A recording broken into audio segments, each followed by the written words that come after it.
Hello beautiful beings, and welcome to another episode of CE-5 Initiating Contact with Extraterrestrials. And in this, as I've stated previously, I'm just going through some of the material from my book with the same name. Now in this episode, I'm focusing more on the mechanisms of contact with consciousness. We can use technologies in terms of cameras to document things, EMF detectors, Gauss meters, compasses, thermometers, audio recording equipment. There's many different ways that we can go about this, but the main tool is your consciousness. You don't need any devices and technology, though I'll be going into that as well. Now in the description to this video, there are links to meditations, and I really recommend playing with these in your own way, looking at other people's CE-5 techniques as well. The key to contact though is to hit that state of consciousness, that unbounded awareness that encompasses all consciousness, which you're a cell of. From that place, there is no fear, and you connect with what you're in alignment with. So people can get taken aback from a contact event, whether it's a craft, a ball of light, an orb appearing, a being fully materializing. There's many different ways that contact can take place. And we all have it every day, I believe, through our thoughts, through our ideas, epiphanies, concepts, with our spirit guides, other aspects of ourselves, our higher self, God, source, creator. But with these meditations, they're basically guiding you through being the observer in such a way of, let's say, point form protocols in how we operate in a linear aspect. Now, what I mean by this is that we hear all the time we're multidimensional beings. We are multidimensional beings. But the way that this body computer operates, the mechanics of it, is that we take things in predominantly in a linear way due to our upbringing, education, society, and somewhat partly of our epigenetic traits from our ancestors. Now, with that said, what's happening is that the way that we can take things from linear communication going beyond that in a broader sense is beyond the five senses. We've got spiritual seeing, hearing, smells, taste, which are forms of communication that can happen through those senses. Certain beings can come in and they may have a smell and aroma. Sometimes you may hear voices. Sometimes you may get a taste. That is part of a communication that's being projected to you from another intelligence. It could be a past spirit, it could be extraterrestrial, angelic, what have you. So we've got seeing, hearing, smells, taste, touch. Now, touch is a very important mechanism with this, which is sensation, touch, sensation. This is something that in intense meditation practices, which I recommend doing, at least even once a year, doing a 5 to 10 day retreat, something like that. I'll be doing smaller retreats here, working up to doing bigger ones. But it's something where when you're observing sensation, for example, let's say vibration.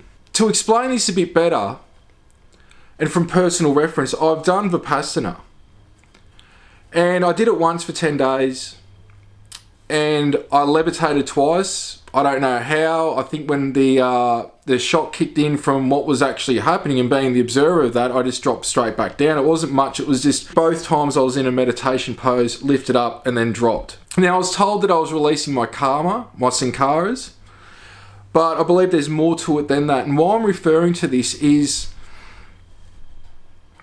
you can have dreams, you may be getting visions already. But I think unless you go into a state to where purely you're in a meditative state for days on end, you're not going to understand 100% of what I'm saying, even when you're having altered states of consciousness experiences. Now, there is cases where people don't do the intense practices and they have these samadhi type experiences. They go into these higher states of consciousness. I was experiencing some of it without doing the practices, before I started doing the practices. Why I'm saying this is because we're bombarded every day through the five senses. To give you an example what I mean by that, when I did the 10-day retreat, I came out and the teacher said to me, just be aware for a few days because it's going to take you a bit of time to adjust.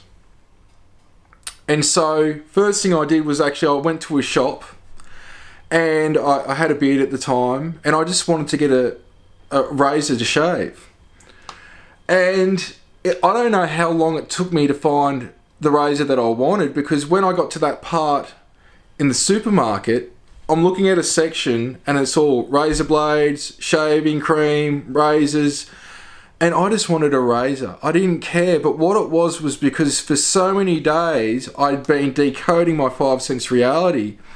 I was being bombarded with all these signs and I really had to look at each sign, price tag, product name, what it was, to take it in and try and figure out what it was that I was wanting, because I had to readjust to operating in a five sense reality again. And you don't realise until you come out of something like that you are bombarded constantly, whether it's by signs, whether it's by, advertising, noises, objects moving, different aesthetics and colours. We're just being bombarded. When you go into a state of doing your practices for a few days on end, what happens is all that starts to just break down and you start to realise over time you're just vibration. Literally, the whole body is just vibrating, because when you're not talking to anyone, when you're not looking at them in the eyes, when you've got no electronics, when all you're doing is sitting there and observing the breath and just observing noises, sounds, thoughts coming and going, and getting to that state where you become the witness, observing the human experience through, we could say, this body, there comes a place where you start to realise, ooh, this is me, not this. So this is why meditation is important, and keeping it up as a regular practice. Before I tried Vipassana, which I've only done once, in that setting, I'd done it years previously to where I was doing 8 to 12 hours meditation and remote viewing a day for about 3 years. And then in recent years, I've been doing about the same amount of hours a day for 2 years. So I've done 5 years of very intense practices, which now include my yoga and qigong, yigong, and other practices as well. And I know from experience that, yes, when you can have these experiences with otherworldly beings, you experience some of this stuff, but not in the way where you would if you initiate it yourself, meaning you do the inner work and you just go, all right, for a few days, I'm just going to go into this. And I really reckon you need about 5 days at the very least. I recommend 10. I think with the original practices with Vipassana, they were doing 40 days, which wasn't sort of applicable in today's world. And it does teach you to go within, because if you can go within and get to that samadhi state or that higher state of consciousness, again, there's no fear in that state because you're in love and you're already acknowledging the unbounded state and the being that you are. You're on the same level playing field with these intelligences. So what it is reconnecting with your true nature, the mechanics of your true nature, and how the mechanics of the human body that you're in can operate with your higher self, your true nature, which is a cell of God's body. So meditation as a regular practice, I highly recommend. Everyone's got their niche and their own way of doing things, and I recommend you try different types. Zen, Transcendental, Vipassana, whatever floats your boat that you feel like you can get into a zone with.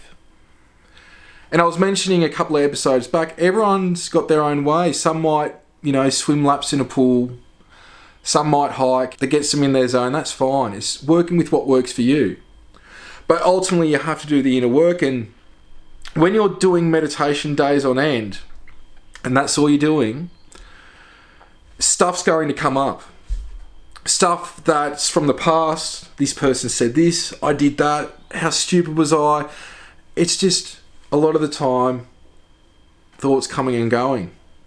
And this is where there's a process through that to where you can release the past And we have to go through these inner mechanics first and the inner work to be able to really handle contact on a high level. Because if that's not done, it can be harder for the beings to make contact in a level playing field, because it's like two opposites bouncing off each other like magnets. That's what it's like. It's like you're wanting them to come in, but your energy, if you're in a lower vibratorial state, it's really pushing them back.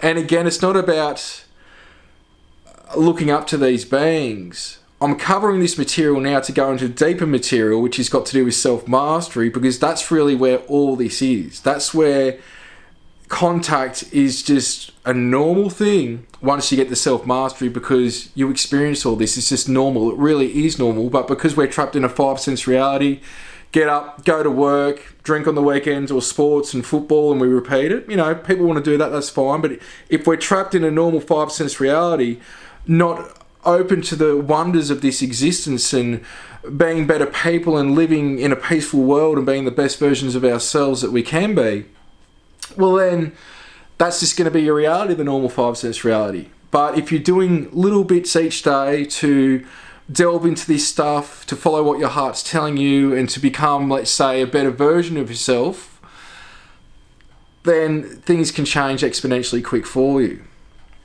So one of the meditations is connect with your spirit and ET guides. And this is really the thing that I delve into with my appointments, helping people with what we could say is a blueprint technique to help people find their own niche, their own way that they operate. I believe everyone can operate beyond, we could say, sight, sound, touch, taste, smell, which then goes into thought transfer, and it also goes into imagery in the mind's eye, as well as feelings. So you're adding more senses to the 5 senses to where you're operating multidimensionally. And it's through all those senses that we operate and communicate multidimensionally.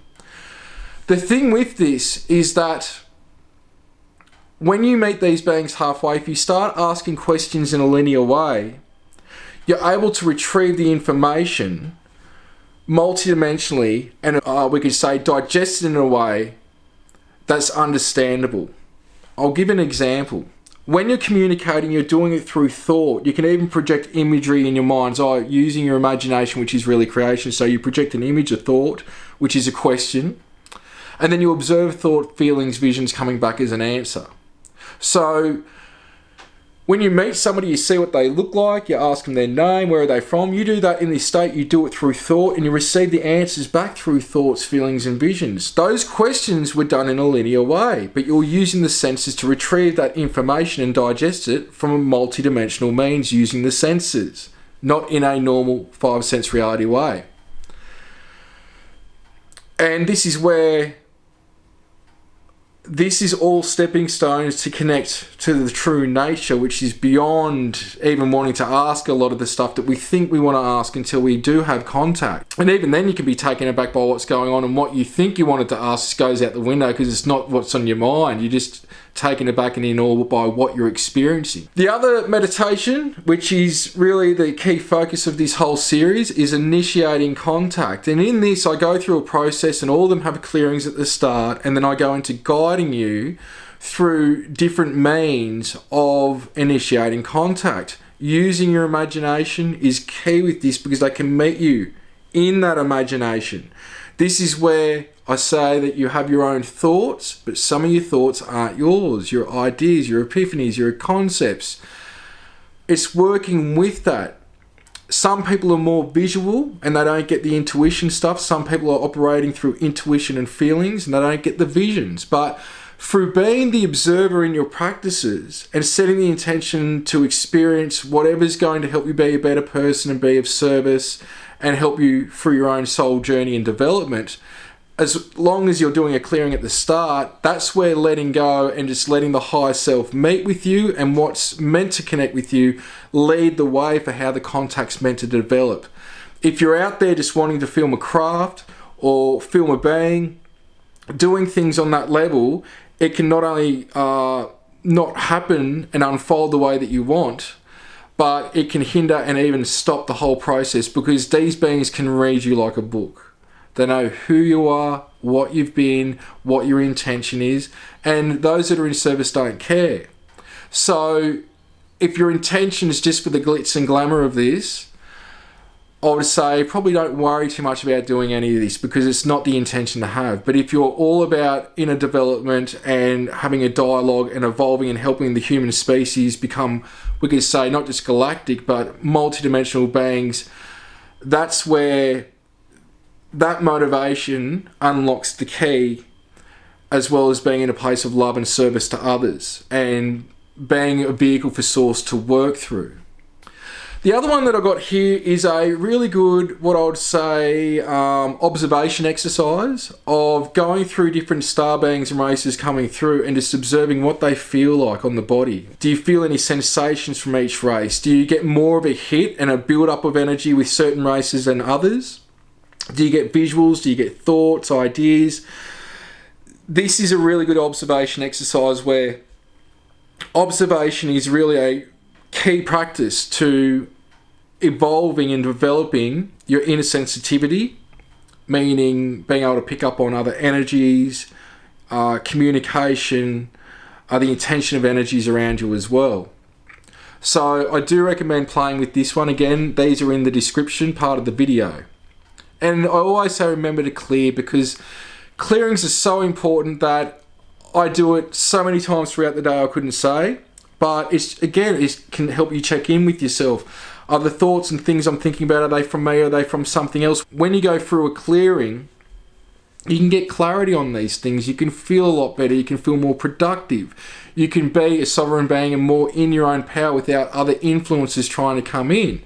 And when you're on this path, there are intelligences that are of service to self that will try and derail you. So you've got to be aware of this. But this is where, like I said, all the meditations have a clearing at the start. When you're going into the meditations, witness you observing. So again, this is where you're observing what's going on, the noises. It could be the sound of the music, me speaking in the meditations if you're doing them. But when you're observing that, you start to notice that there's a place behind you observing and witnessing you observing. This is the highest state. This is the state that is the God consciousness state that's beyond, we could even say, visuals and sounds and communication in a linear method. It's all knowing. And it can be quite beyond ecstasy in that state. But when you're doing these practices, and I'll be going through more videos, and I'm doing a lot here from the sanctuary that I'll be putting up as well as teaching people here. Things to look out when you're being the observer and you're witnessing you observing is sensations on the body, vibration. We are vibrating with this reality. This is where I was saying with Vipassana, you start to notice that you're just pure vibration. You literally start to vibrate. Every single molecule and atom of the body is just vibrating. And you acknowledge that after days of just pure meditating. And I don't think there's really ways to experience that any other ways. You could try drugs, what have you. I don't think that's the way to go. But I think purely when you're decoding the five sense reality and just being the observer and going beyond actually five senses, when you're starting to notice that you're vibrating with this realm that you're experiencing. That's where if you change the vibration, you start to vibrate with another realm, and you start to experience it. Just like I've said before, where people experience the angelic realms and they hear music, it's not music, it's the vibration of that realm. It's quite beautiful.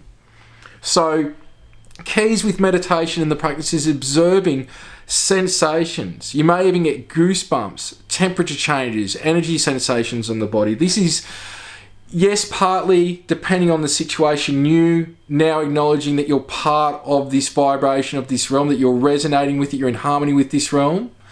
It could be in terms of contact, you'll get goosebumps, hair standing up, temperature changes, energy on the body when another intelligence comes into your space of your light body, which goes out around you.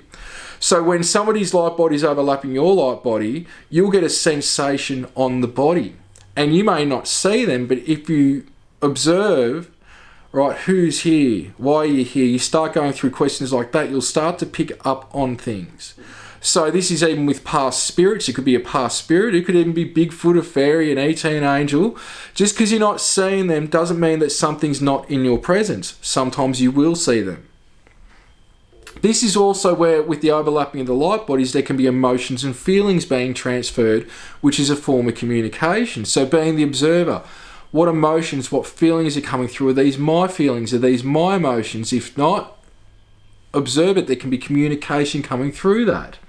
And again, like I've said, thoughts, impressions, ideas, and knowingness. That's the way that the communication's projected. So I can be sitting here and I just go, right, they're here. Walk out, there's a craft outside, there's an orb just off the ground floating around, or there might be a being materialised.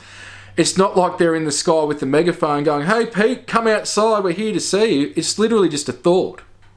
So this is how mundane it is. And because it's so mundane and people are expecting it to be something that it's not predominantly, people don't know what to expect. That's why they're stuck a lot of the time in the 5 sense reality of contact or little green men and flying saucers. Some of these beings can speak our language. Some of them have devices. But when you're dealing with more, we could say, non-corporeal and higher forms of intelligences, and I believe all intelligences on a base level can communicate through telepathy, whether it's with animals, insects, ETs, angels, past spirits. That is the base level form of communication, projecting a thought, what thoughts, feelings, visions come back, and you're sort of merging consciousnesses in that state. So just to be aware of that. Now, there is a Thor projection technique as well.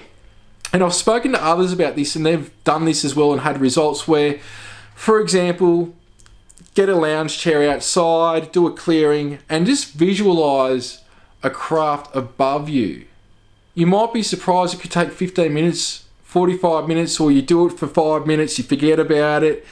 You might be just having some lunch while sitting outside, and then you look up and what you were projecting through thought to appear above you, it can appear above you. And what's happening is, we could say with aggregors and tulpas.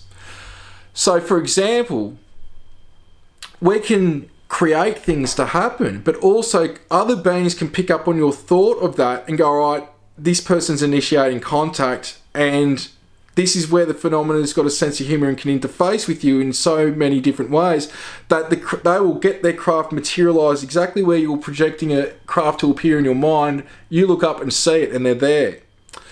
But with aggregors and tulpas, we could say, there's been locations that before I was known for this, I'm somebody that would go to some of the most haunted locations and houses and still help out on occasions depending on what's going on and what people need help with. And I've seen this with other investigations and investigators around the world, that sometimes they've been told a story that isn't true, and then people go in there and they start doing EVPs, which is where they get an audio recorder and they're trying to catch electronic voice phenomena, which sometimes, well, with that you won't hear it at the time, but you'll pick it up on the audio responding to your question, or even just making a noise, doing whatever in the background. And you can sometimes interact with them that way, ask them questions, and they'll respond on cue back to the question that you're asking, which means it's an intelligent interaction, not residual, which is where a residual is something like a tape player playing over and over. It's not going to interact with you. It's operating the same space, not the same time, but you can be picking up on it. And so, for example, with aggregors, people can be going into a place, start asking for this being, it might be a past spirit, to appear, and it's passed down by a story that this person may have been killed in this spot, or they passed away in this spot. And then what happens later through investigation, you may even find out the person never even lived there, had never even been there, and didn't even die there. And through enough people going in there, speaking out loud, expecting this intelligence to be there, they can start to create the intelligence to be there, and even the personality of it. If they say it was, let's say, somebody that wasn't happy, and what you can get is just lower energies around you. You might even get a grumpy voice appear on the audio recorder. And so this is where this all overlaps and has to do with everything else, meaning CE-5 with the paranormal with consciousness and near-death experiences and ghosts and ETs and angels. I think it would be an injustice to those watching this if they haven't done the research in all these areas, that you really could be getting into stuff that you don't know, even demonic, to where things can mimic and do stuff that can portray to be of the light but aren't.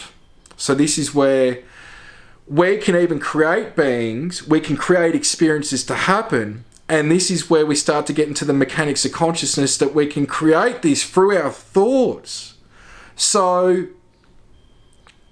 being very aware of what our thoughts project is key to being in truth with this. Because if not, and we're having thoughts about certain things and creating things, and we're not aware that our thoughts can create them, you might be creating an experience or a scenario and you think that there's something to it, meaning from another intelligence, but it could be you creating it.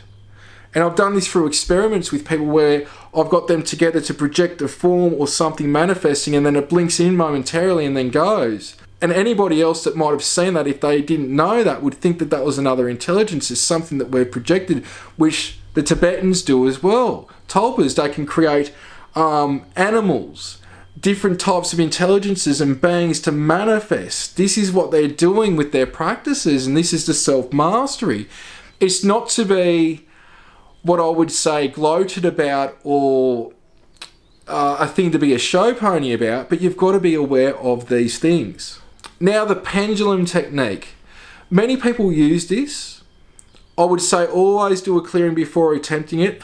A pendulum in a way is great to use for many different things, especially if you're acquainted with it, if you've practiced in it. Otherwise, what I'd say is always use your heart. Anything that's external or a tool is basically that, it's just a tool. But your heart is what we could say the most truest form of tool, because that connects to the light body, and the light body's interfacing with the field, which is all where all can be accessed, where all truth is. And I think sometimes, unless you're connecting with the heart, which I say, even put your hand on your heart, ask yourself a question, you may feel an expansion or an energy build-up. That is, in my way, saying that something's right. If there's no sensation or even a compression of energy, it's something that may not be right for you. So a pendulum in a way is the same thing, but the more that we play with our heart, the more we're accessing our own mechanics, our own inner mechanics, multidimensional mind, where a tool is still great, but I think it can be less accurate, but still great to use. Never trust anything 100%, but trust this, the heart. So I've got one here, labradorite crystals on it. I'll just give you an example. You can see it like that now. Now I want to do a clearing and just watch what happens.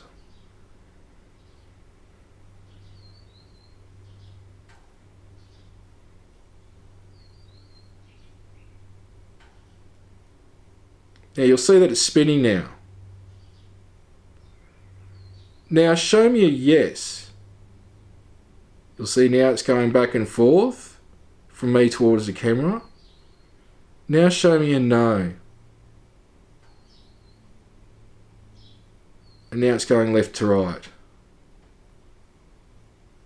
So that's just an example of how you could use one. And they can pick up on different energy spots. You could even find vortexes and portals with them if you know what you're doing. I'm only going through that because that's the way that you could even communicate with an intelligence.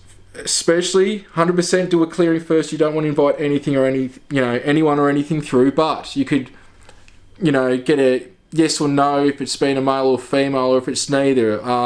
It might be just standing still or going side to side for no, and then you want to spell out its name, and then what we could say is you hit a letter and it starts going to yes, and then you go back and start again. You can get a name, you can get an age, you can ask certain questions and get a yes and no. There's many ways that you can go about this. So that is one tool that I do know a lot of people that use pendulums, and I think for some they can be useful. I actually found this place through a pendulum, and I know that James Gilliland did the same with his, and I found it well before I even had this place on the radar in my consciousness, meaning, what would I be doing if I moved there? And I used to come where I am now as a child. I used to come here really my teenage years, but I never thought I'd move here. It's not that I didn't like the place, it was close to my hometown, but I just didn't think I would end up here. And I used to actually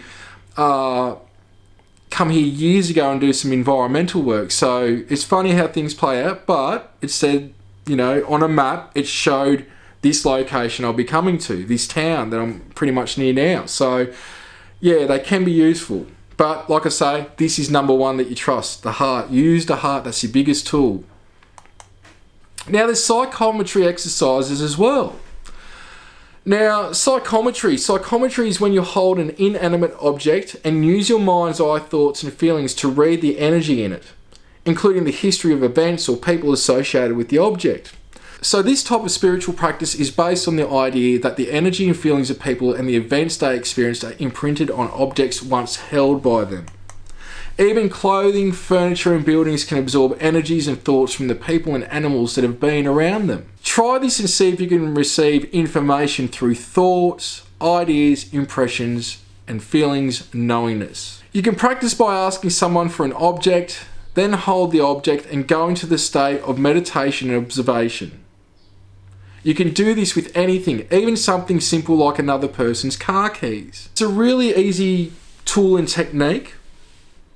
And it surprised me years ago when I started out playing with something like this and how accurate I was. And it was something that just wasn't on my radar. And when I started playing with it and started doing exercises with it, and more just like with remote viewing and other things, you'd be surprised how quickly, and if you keep the practices up, even to a minimal of a few times a week, even for a few minutes throughout a week, how much we can evolve and keep that ability going and even enhance it as we exercise it. Just like anything, if you exercise it, it can get toner, it can build up, and you can be more productive with it. If not, you can lose it, or become very unproductive with it. So with this exercise, it's really about fun, but it's good to exercise the psychic senses. I've done it many times.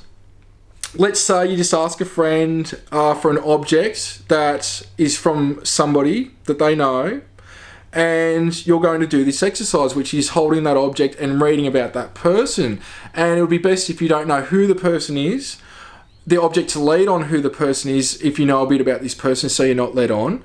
Basically, get an object. So let's just say it might even be a crystal that your friend's grandmother had, and the grandmother's passed away. Now with the crystal, you might not know who owned it. Could be a male, could be female, could be any age, you don't know. And they might have walked around every day for years with that in their pocket. It carries their energy, it carries their traits, it can carry emotional, strong emotional energies. So if your friend gives it to you and you hold it, and what you do is you just clear and then start tuning into it. You might be thinking of, could be a pink dress and they love to wear a pink dress. You might smell, let's say, lemonade and they used to love making lemonade and drinking lemonade. You might get a flash of let's say a car, and it used to be the car that they drove. So objects carry energy from people, especially when there is emotional attachments to a certain object. Let's say it could be somebody's grandfather and they had a pocket knife and they had this in their pocket for 40 years and there's a lot of energy in that. So you can hold that, but you might not know whose it is. You might first off, assume that it's a man's, because a lot of men carry a pocket knife around more than women. And so that might be a little lead on thing, but once you start tuning into it, you might be able to get the trace. It might be the beer that he used to drink, or he used to smoke cigarettes, or he had a pickup truck, or all this different stuff. And you nail it down, and the person goes, yeah, my grandfather was exactly like that. Yeah, he had this pickup truck, and this was his favourite thing, and this was his hobby, and you can start to pick it up. These are little exercises. So this is where getting together in little groups, everyone bring an object they can use like that, anything that's associated with somebody that they knew, or even in the living know, they don't have to be past. And you could give the object out to everyone in the group, get them to write down just, a paragraph on what they're getting. And then at the end of it, once everyone's had a go, you can read it out and then ask the person who bought that object, is this correct or not? And you'll be surprised how much you can be bang on with things like this. I hope you've enjoyed this episode. I hope this has been beneficial, and keep an eye out for the next one. And blessings. Be well.